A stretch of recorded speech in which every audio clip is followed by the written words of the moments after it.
నమస్కారం ETV news కు స్వాగతం. ముందుగా ముఖ్యాంశాలు. మాదక ద్రవ్యాల కేసులో మరొకరు అరెస్టు. పెద్ద మొత్తంలో మత్తు పదార్థాల స్వాధీనం. తాకీదులు ఇచ్చిన వారి పేర్లు వెల్లడించబోమన్న అకున్ సబర్వాల్.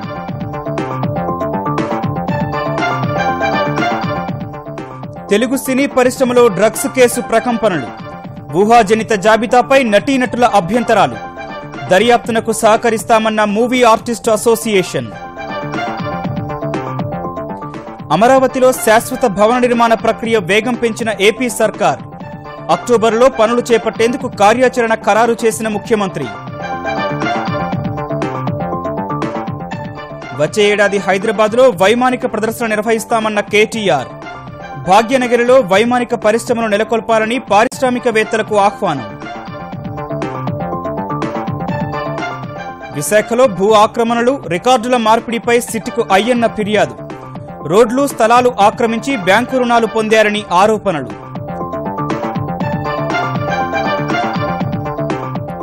నరేంద్ర మోదీ ప్రభుత్వంపై దేశ ప్రజల్లో పెరుగుతున్న విశ్వాసం. గవర్నమెంట్ ఎట్ గ్లాన్స్ నివేదికలో 3వ స్థానం కైవసం చేసుకుందన్న ఓఈసీడీ.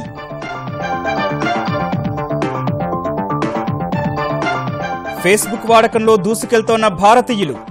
24.1 కోట్ల వినియోగదారులతో ప్రపంచంలోనే అగ్రస్థానం. 2వ స్థానానికి పడిపోయిన అమెరికా.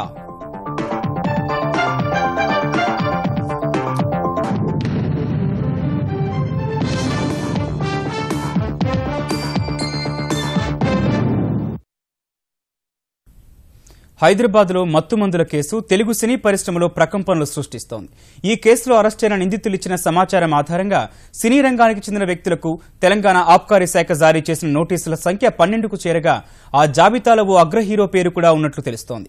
నోటీసులు పంపిన వారిని కేవలం సమాచారం కోసమే పిలుస్తున్నామని, అరెస్టు చేసే ఆలోచన లేదని ఆబ్కారీ శాఖ స్పష్టం చేసింది. కేసు విచారణలో ఒత్తిళ్లు ఎదురవుతున్నాయనే ఆరోపణలు కూడా కొట్టిపారేసింది.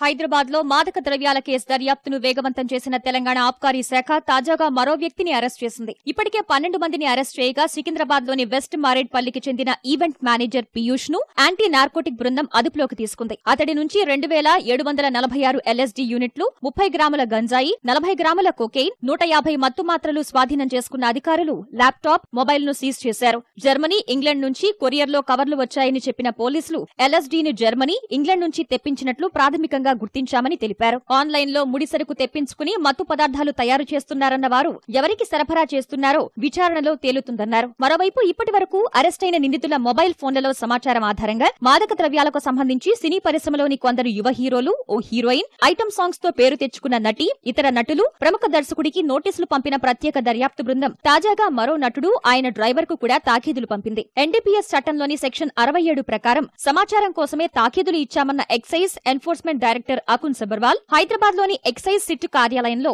ఈ నెల 19 నుంచి 26 వరకు విచారణకు హాజరు కావాలని పేర్కొన్నట్లు వివరించారు. తాము ఎవరి పేర్లు బయటకు చెప్పలేదని తేల్చి చెప్పారు. Facts are some people from Tollywood, they could be actors, actresses, producers, వాళ్ళ పేరు బయట ఎవరికి చెప్పలే. చాలా మంది నోటీసెస్ రిసీవ్ చేశారు, అక్నాలెడ్జ్మెంట్స్ కూడా వచ్చినాయి, ఇంకా కొంతమందికి వస్తాయి. దీనికి సెన్సేషనలైజ్ చేయకుండా కరెక్ట్ పిక్చర్ ప్రజెంట్ చేస్తే బాగుంటుంది. ఎలా స్టూడెంట్ కేసులో, కాలేజెస్ కేసులో పేరు బయట ఇవ్వలే, అదే ప్రకారం సినీ ఇండస్ట్రీ సంబంధించిన కూడా పేరు డిపార్ట్మెంట్ పరంగా బయట ఇవ్వము. దీని గురించి కొంతమంది అంటున్నారు రాకపోతే అరెస్ట్ చేస్తాం, అలాంటి ఏం చెప్పలే. రాకపోతే అప్పుడే చట్టపరంగా ఏముంది అప్పుడే డిసిజన్ అవుతుంది. నోటీసెస్ పంపడం కారణాలంటే ఏదైనా ఆధారాలు ఉండవచ్చు, లేకపోతే ఈ కేసు ఇన్వెస్టిగేషన్ కోసం వాళ్ళకి పిలవడం జరుగుతున్నది. డైరెక్ట్ ఎవరి మీద ఏం అలిగేషన్స్ పెట్టలే, ఇన్వెస్టిగేషన్ గా వాళ్ళందరికీ ఇక్కడే ఇంటర్వ్యూ క్వశ్చనింగ్ కోసం పిలవడం జరుగుతోంది. అయితే ఈ కేసు దర్యాప్తునకు నేతృత్వం వహిస్తున్న అకున్ సబర్వాల్ ఎల్లుండి నుంచి 10 రోజులు సెలవుపై వెళ్లనుండటం చర్చనీయాంశం కాగా 2 నెలల క్రితం తన తల్లి మరణించారని అందుకే స్వస్థలానికి వెళ్లేందుకు సెలవు పెట్టినట్లు ఆయన చెప్పారు. తనపై ఎలాంటి ఒత్తిడి లేదని, ప్రభుత్వం, పోలీసు శాఖ నుంచి పూర్తి మద్దతు ఉందన్నారు.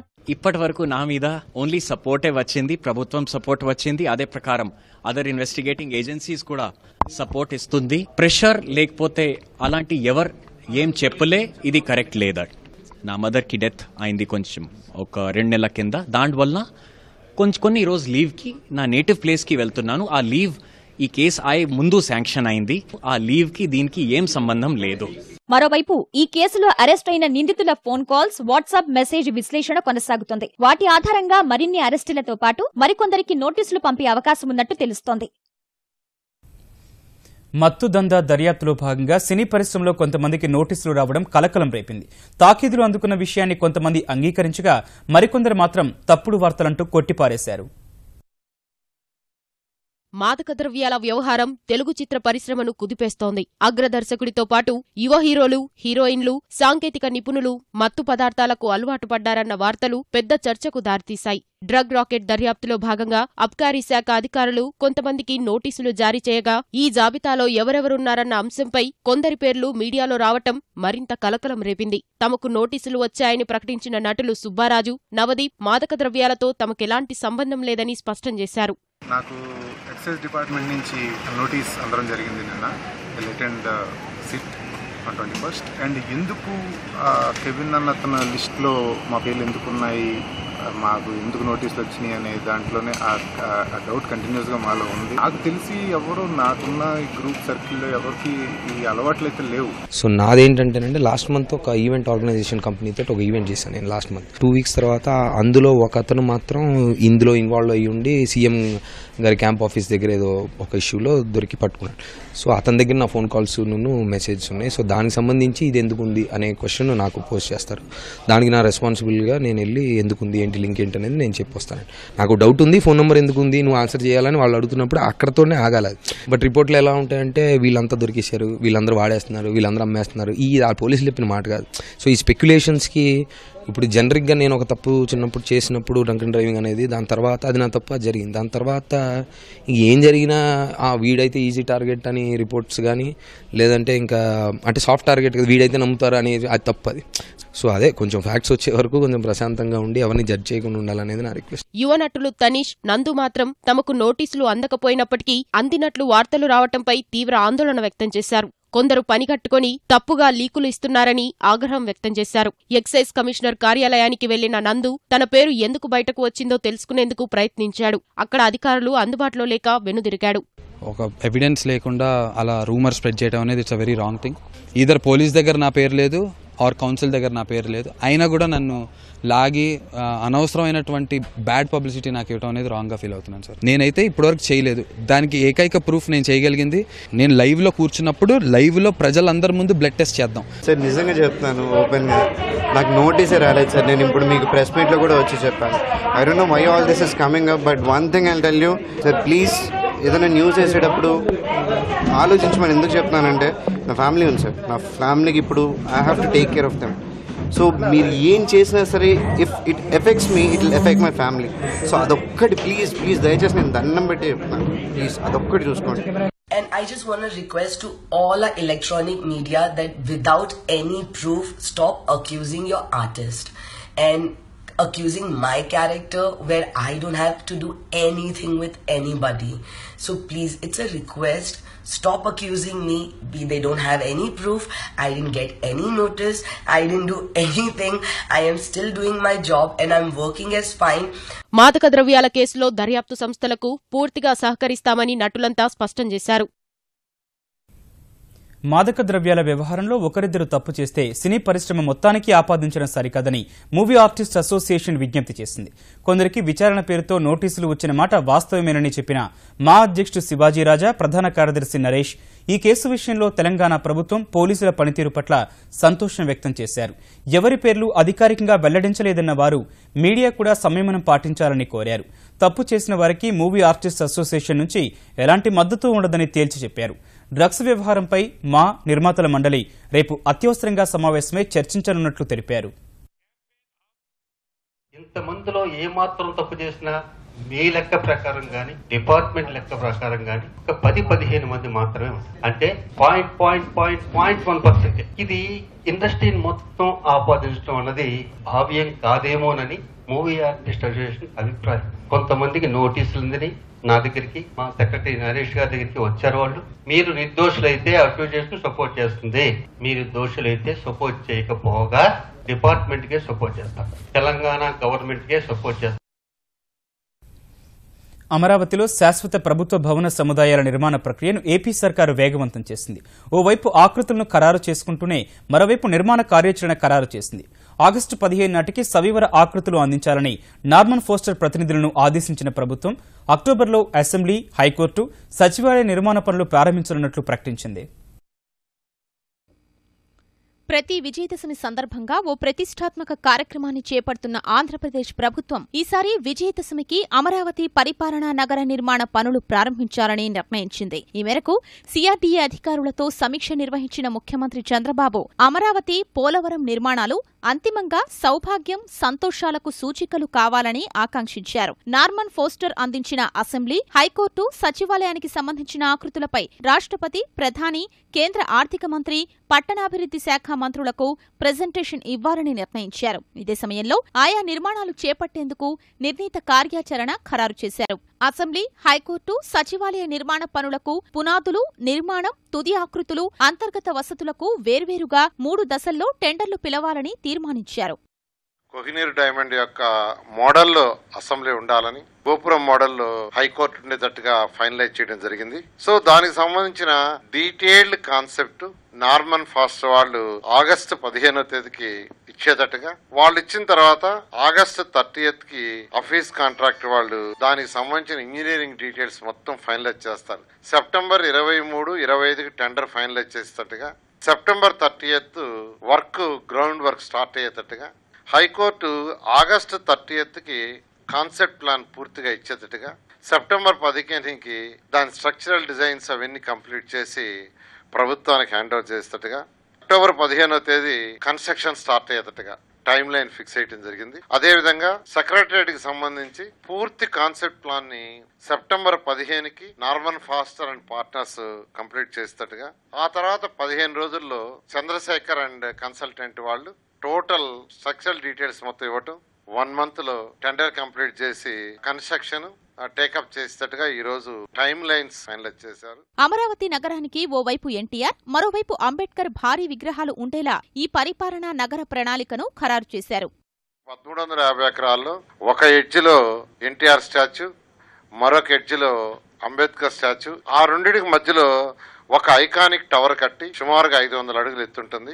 ఆ ఐకానిక్ టవర్ పైన అది టూరిజం ప్లేస్ గా పెట్టి 217 చదరపు కిలోమీటర్లు సిటీ మొత్తం అవుపడేటట్టుగా మాస్టర్ ప్లాన్ ఈ రోజు ఫైనలైజ్ చేసి ఫీజ్ చేశారు. శాశ్వత సచివాలయం 40 లక్షల చదరపు అడుగుల్లో 10 అంతస్తులుగా నిర్మించనున్నారు. హెచ్ఓడి కార్యాలయాలు, సచివాలయం ఒకే ప్రాంగణంలో ఉండనుండగా అసెంబ్లీ, హైకోర్టు, సచివాలయం పనులు ప్రారంభించిన తరువాత 1.5 పూర్తి చేయనున్నారు. వైమానిక, రక్షణ రంగాల్లో పెట్టుబడులకు హైదరాబాద్ అనువైన కేంద్రమని తెలంగాణ ఐటీ పరిశ్రమల శాఖ మంత్రి కేటీఆర్ అన్నారు. హైదరాబాద్లో వైమానిక పారిశ్రామిక సదస్సును ప్రారంభించిన కేటీఆర్ ఐటీ రంగంలో సృజనాత్మకతకు పెద్దపీట వేస్తూ దేశంలోనే అతిపెద్ద టీ హబ్ను ఏర్పాటు చేసినట్లు గుర్తు చేశారు. పరిశోధనలు, నవకల్పనలకు తెలంగాణ ప్రభుత్వం పెద్దపీట వేస్తోందన్న కేటీఆర్ త్వరలోనే 17,000 కోట్ల రూపాయల పెట్టుబడితో పలు పరిశ్రమలు ప్రారంభం కానున్నాయని వివరించారు. వైమానిక, రక్షణ రంగాల్లో మరే నగరానికి లేని అనుకూలతలు హైదరాబాద్కు ఉన్నట్టు చెప్పిన కేటీఆర్ ఈ అవకాశాలను అందిపుచ్చుకోవాలని పిలుపునిచ్చారు.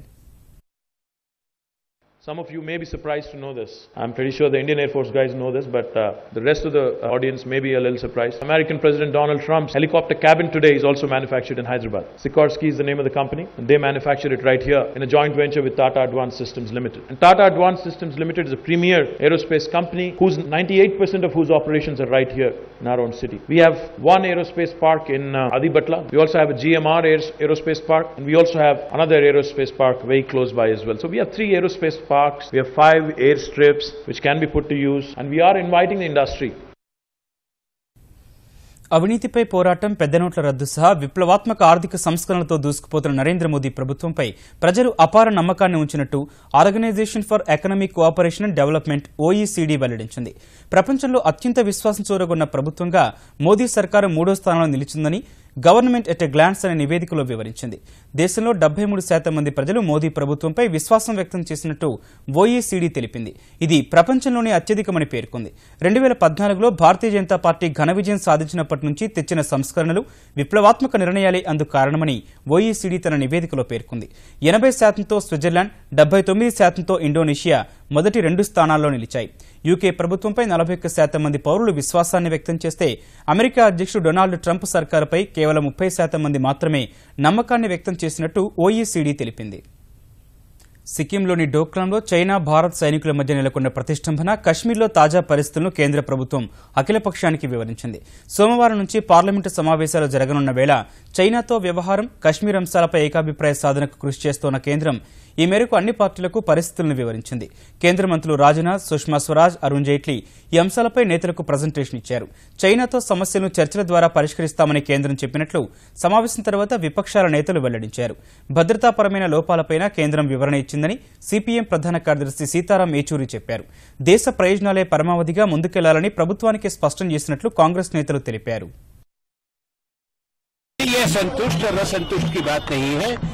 जो वहाँ पे अभी 16 जून के बाद से घटनाक्रम हुआ है वो पूरे देश के लिए गंभीर चिंता का विषय है. ये सीधा राष्ट्रीय सुरक्षा से जुड़ा है और उस जहाँ तक राष्ट्रीय सुरक्षा की बात है उसमें भारतीय राष्ट्रीय कांग्रेस दलगत राजनीति से ऊपर उठ के देश के हित को सबसे पहले मानती है और ये हमने स्पष्ट कर दिया.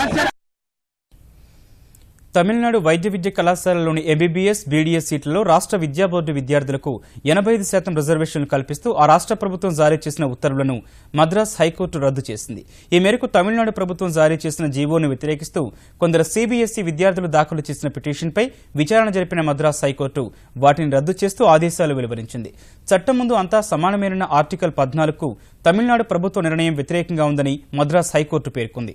అర్హుల జాబితాను కొత్తగా రూపొందించి కౌన్సిలింగ్ను మళ్లీ చేపట్టాలని ఆదేశించింది. ప్రభుత్వ నిర్ణయం జాతీయ అర్హత ప్రవేశ పరీక్ష నీటి ఉద్దేశాన్ని పరోక్షంగా దెబ్బతీస్తుందని మద్రాస్ హైకోర్టు వ్యాఖ్యానించింది. అటు హైకోర్టు నిర్ణయాన్ని సవాల్ చేస్తామని తమిళనాడు ప్రభుత్వం తెలిపింది. విశాఖ జిల్లాలో భూ ఆక్రమణలు, రికార్డుల మార్పిడిపై గతంలోనే ముఖ్యమంత్రి సహా రెవెన్యూ, ఆర్థిక మంత్రికి ఫిర్యాదు చేశారని ఆంధ్రప్రదేశ్ రహదారులు, భవనాల శాఖ మంత్రి చింతకాల అయ్యన్న పాత్రుడు వెల్లడించారు. విశాఖలోని సిట్ కార్యాలయానికి వెళ్లిన ఆయన తన వద్ద ఉన్న ఆధారాలను సమర్పించినట్లు చెప్పారు. మెడిటెక్ భూముల విషయంలో వివాదం ఉన్నందున పరిహారం ఆపాలని కోరినప్పటికీ వారికి పంపిణీ జరిగిపోయిందన్న అయ్యన్న పాత్రుడు ఫలితంగా అక్కడ అక్రమాలపై ఇప్పుడు ఫిర్యాదులు వస్తున్నాయన్నారు. ప్రభుత్వ భూములు, రహదారులను కూడా ఆక్రమించి వాటిపై ప్రభుత్వ రుణాలు తీసుకున్న వారిపై ఆరా తీయాలని సిట్ను కోరినట్లు చెప్పారు. ల్యాండ్ విషయంలో అన్ని డీటెయిల్స్ ఇచ్చారు. ఇంకో ముఖ్యమైన విషయం ఏంటంటే బ్యాంకుల్లో లోన్ తీసుకున్నారు కొంతమంది. ఆ లోన్లు కూడా సుమారు 190 కోట్లు లోన్ తీసుకున్నారు. దానికి గవర్నమెంట్ ల్యాండ్స్ ఏమో మార్కెట్ చేశారు. ఆ వివరాలు కూడా నా దగ్గర ఉన్నాయి, కొన్ని రావాల్సి ఉంది. మళ్ళీ 19 వరకు నేనే స్వయంగా వచ్చి ఆ వివరాలు ఏ భూములు పెట్టారు, మార్కెట్ చేశారు. ఆల్రెడీ బ్యాంక్ వాళ్ళు కూడా అనౌన్స్ చేశారు కొన్ని. అవి కూడా పూర్తి వివరాలు తీసుకొని 19 తారీఖు ఇవ్వాలనుకున్నాను. ఎవరైతే దీంట్లో భాగస్వాములు అయ్యారో వాళ్ళ మీద ప్రజలకు తెలియాలి. ఎవరెవరైతే ఏం చేస్తున్నారో అయ్యన్న బాబు తప్పు చేసేందుకు ప్రజలకు తెలియాలా. మహబూబాబాద్ కలెక్టర్ మీనా పట్ల శాసనసభ్యుడు శంకర్ నాయక్ వ్యవహరించిన తీరుపై ఐజీ స్థాయి మహిళా అధికారితో దర్యాప్తు చేయించాలని తెలంగాణ ఐఏఎస్ల సంఘం ప్రభుత్వ ప్రధాన కార్యదర్శి ఎస్పీ సింగ్ను కోరింది. ఈ మేరకు సంఘం అధ్యక్షుడు బీపీ ఆచార్య నేతృత్వంలో సింగ్ను కలిసిన ఐఏఎస్ అధికారులు కలెక్టర్ మీనా పట్ల శంకర్ నాయక్ వ్యవహరించిన తీరును తీవ్రంగా ఖండించారు. ప్రధాన కార్యదర్శితో భేటీ అనంతరం ముఖ్యమంత్రి ముఖ్య కార్యదర్శి నరసింహరావును కలిసిన అధికారులు ప్రీతి మీనా విషయంలో శంకర్ నాయక్పై చర్యలు తీసుకోవాలని విజ్ఞప్తి చేశారు. ఈ కేసులో కలెక్టర్ గారు స్వయంగా ఇన్వాల్వ్ ఉంది కాబట్టి ఒక సీనియర్ ఐజీ స్థాయి అధికారి ఇన్వెస్టిగేటింగ్ ఆఫీసర్గా కావాలని మనం కోరినాము. చీఫ్ సెక్రటరీ గారు అది దానికి సానుకూలంగా స్పందించారు. అదేవిధంగా రాను రాను ఇలాంటి ఇన్సిడెంట్ జరగకుండా ఫ్యూచర్లో ఒక ఇన్స్టిట్యూషనల్ మెకానిజం కావాలని, కమిటీ లాంటి ఒక గ్రీవెన్స్ రిడ్రెసల్ సెల్ కావాలని అది కూడా రిక్వెస్ట్ చేశాము. నెల్లూరులోని తల్పగిరి రంగనాయకుల స్వామి ఆలయం ఈవో పోరెడ్డి శ్రీనివాసులరెడ్డి ఇంటిపై అవినీతి నిరోధక శాఖ అధికారులు దాడులు చేశారు. ఒంగోలు, నెల్లూరులోని ఆయన ఆస్తులకు సంబంధించి సోదాలు నిర్వహించారు. 7 బృందాలుగా ఏర్పడి దాడులు కొనసాగించిన అధికారులు నెల్లూరులో 5 చోట్ల ఖాళీ స్థలాలు, 1 ఇల్లు, ఒంగోలులో 2 ఖాళీ స్థలాలు, 1 ఇల్లు ఉన్నట్లు గుర్తించారు. ఇంటి నుంచి 230 గ్రాముల బంగారు ఆభరణాలు, 4 కేజీల వెండి, 1.5 లక్షల నగదు స్వాధీనం చేసుకున్నారు. ఇదే సమయంలో ఆలయ అర్చకుడు కిదాంబి జగన్నాథ శర్మ ఇళ్లలోనూ సోదాలు నిర్వహించారు. పూజారి ఇంట్లో 22 లక్షలు, జూనియర్ అసిస్టెంట్ మాధవి ఇంట్లో 9 లక్షలు గుర్తించారు. అయితే ఆ డబ్బుకు లెక్కలు ఉన్నట్లు చెబుతున్నారు. తెలంగాణలో హరితహారం ఉత్సాహంగా సాగుతోంది. మంత్రులు, ఎమ్మెల్యేలు, అధికారులు మొక్కలు నాటే కార్యక్రమాల్లో భాగస్వామ్యులై ప్రజలను ప్రోత్సహిస్తున్నారు. నిజామాబాద్లో ఎంపీ కవిత మొక్కలు నాటి ప్రజలతో హరితహారం ప్రతిజ్ఞ చేశారు. మహబూబాబాద్ జిల్లా నరసింహులపేట జిల్లా పరిషత్ ఉన్నత పాఠశాల ఆవరణలో విద్యార్థులతో కలిసి డోర్నకల్ ఎమ్మెల్యే రెడ్యా నాయక్ మొక్కలు నాటారు. మంచిర్యాలలో ఎమ్మెల్యే దివాకర్ రావు హరితహారంలో పాల్గొన్నారు. జగిత్యాల జిల్లా మల్యాల మండలం రాజారంలో ఎమ్మెల్యే బొడిగే శోభ, కలెక్టర్ శరత్ మొక్కలు నాటారు. భూపాలపల్లిలోని వివిధ కాలనీల్లో పోలీసులు మొక్కలు పంపిణీ చేశారు. సంగారెడ్డి జిల్లా జహీరాబాద్లో ఎమ్మెల్సీ ఫరీదుద్దీన్ మొక్కలు నాటగా పాఠశాల విద్యార్థులు మొక్కల సంరక్షణపై ప్రదర్శన నిర్వహించారు. బొగ్గుగని ప్రాంతాల్లో 1 కోటి మొక్కలు నాటే లక్ష్యంతో సింగరేణి ఉద్యోగులు భారీ సంఖ్యలో మొక్కలు నాటారు. కొత్తగూడెం 5 షాఫ్ట్ గని వద్ద సింగరేణి సీఎండీ ఎన్ శ్రీధర్ మొక్కను నాటారు.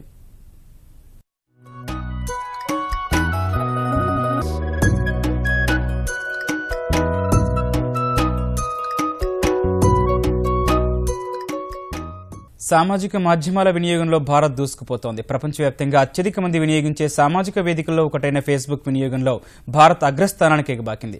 మొత్తం 24,10,00,000 మంది వినియోగదారులతో ఇప్పటి వరకు ప్రథమ స్థానంలో ఉన్న అమెరికాను వెనక్కి నెట్టి అగ్రస్థానాన్ని ఆక్రమించింది. ఆ తర్వాత 24 కోట్ల మంది వినియోగదారులతో అమెరికా 2వ స్థానంలో ఉంటే Brazil, Indonesia, Mexico, Philippines, Vietnam, Thailand, Turkey, Britain అత్యధిక మంది ఫేస్బుక్ వినియోగదారులున్న దేశాల జాబితాలో మొదటి 10 స్థానాల్లో ఉన్నాయి. అత్యధికంగా ఫేస్బుక్ వాడుతున్న వారు ఉన్న నగరాల జాబితాలో బ్యాంకాక్, జకర్తా తొలి 2 స్థానాల్లో ఉంటే దేశ రాజధాని ఢిల్లీ 6వ స్థానంలో నిలిచింది. అమెరికా అధ్యక్షుడు డొనాల్డ్ ట్రంప్ మరోమారు తన తుంటరితనాన్ని ప్రదర్శించారు. ఫ్రాన్స్ పర్యటనలో ఉన్న ఆయన ఆ దేశ ప్రథమ పౌరురాలు బ్రిగిట్టా మ్యాక్రోన్ను నువ్వు అందెగత్తెవంటూ ప్రశంసించారు. అంతటితో ఆగకుండా శరీర సౌష్ఠవాన్ని జాగ్రత్తగా కాపాడుకుంటున్నావంటూ 64 ఏళ్ల బ్రిగిట్టాతో వ్యాఖ్యానించారు. ట్రంప్ దంపతులు, మ్యాక్రోన్ దంపతులు ప్యారిస్లోని ఓ మ్యూజియాన్ని సందర్శించిన తర్వాత వీడ్కోలు పలికే సమయంలో ట్రంప్ వెనక్కి వచ్చి మరీ బ్రిగిట్టా అందచందాలపై ప్రశంసలు కురిపించారు. ఇదంతా ఫ్రెంచ్ ప్రభుత్వం అధికారిక వెబ్సైట్లో ఉంచిన వీడియోలో రికార్డ్ అయింది. గతంలో హాలీవుడ్ నటిపై ట్రంప్ చేసిన వ్యాఖ్యలకు సంబంధించిన టేప్లు కలకలం సృష్టించాయి. భారతీయ ఐటీ దిగ్గజం ఇన్ఫోసిస్ 2017-18 మొదటి త్రైమాసికంలో 1.3% వృద్ధి రేటుతో 3,483 కోట్ల రూపాయల నికర లాభాన్ని ఆర్జించినట్లు ప్రకటించింది. గతేడాది ఇదే త్రైమాసికానికి నికర లాభం 3,436 కోట్ల రూపాయలు నమోదైనట్టు గుర్తు చేసింది. ఈ త్రైమాసికంలో బెంగళూరు శాఖ అధిక ఆదాయం నమోదు చేసినట్లు పేర్కొన్న ఆ సంస్థ గతేడాదితో పోలిస్తే బెంగళూరు శాఖ నికర ఆదాయంలో 1.7% వృద్ధి నమోదు చేసినట్టు తెలిపింది. బెంగళూరు ఇన్ఫోసిస్ ప్రస్తుత త్రైమాసికంలో 17,078 కోట్ల ఆదాయం ఆర్జించిందని పేర్కొంది. 2017-18 ఆర్థిక సంవత్సరంలో సంస్థ వృద్ధి రేటు 6.5 నుంచి 8.5 వరకు ఉంటుందని అంచనా వేస్తోంది. ముఖ్యాంశాలు మరోసారి. మాదక ద్రవ్యాల కేసులో మరొకరు అరెస్టు. పెద్ద మొత్తంలో మత్తు పదార్థాల స్వాధీనం. తాకీదులు ఇచ్చిన వారి పేర్లు వెల్లడించబోమన్న అకున్ సబర్వాల్.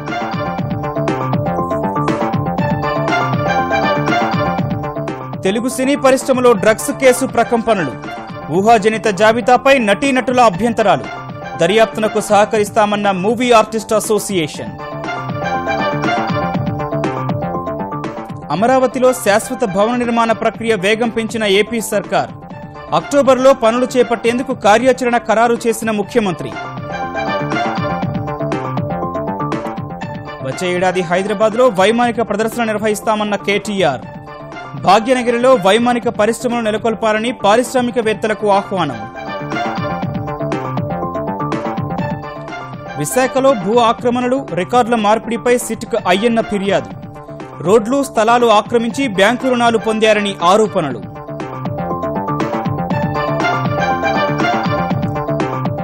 నరేంద్ర మోదీ ప్రభుత్వంపై దేశ ప్రజల్లో పెరుగుతున్న విశ్వాసం.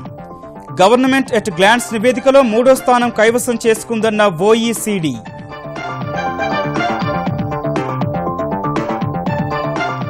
ఫేస్బుక్ వాడకంలో దూసుకెళ్తోన్న భారతీయులు. 24.1 కోట్ల వినియోగదారులతో ప్రపంచంలోనే అగ్రస్థానం. 2వ స్థానానికి పడిపోయిన అమెరికా.